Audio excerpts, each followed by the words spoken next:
A week and a half away, and things will change when it comes to masking up. So state health and education leaders put out new guidance Wednesday. Starting March 12th, Oregon will pause current contact tracing and quarantine protocols, and that will be for schools too.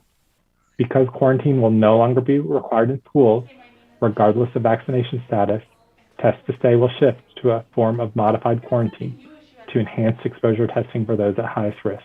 Dr. Dean Seidlinger says if there is a COVID case in a cohort group, that group will be notified and monitored.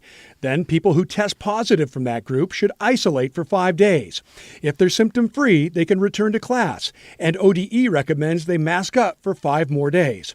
In terms of testing, the state is suggesting K-12 schools offer it through 2 opt-in programs, one for those exposed to COVID-19 and another weekly testing regime for anyone from students to staff who are not vaccinated. Seidlinger says with COVID cases and hospitalizations dropping rapidly, the coming transition makes sense.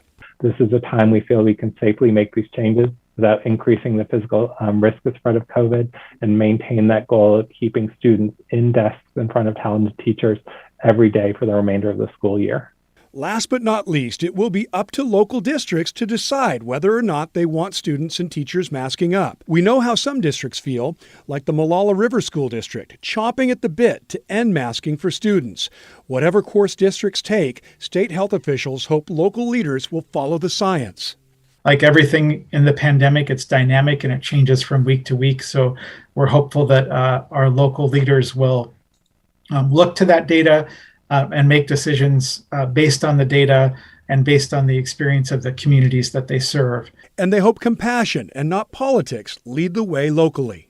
As we move toward this new stage and begin to witness these changes in how we approach individual and community safety, I hope that we can offer one another grace and patience through the transition. Tim Gordon, KGW News.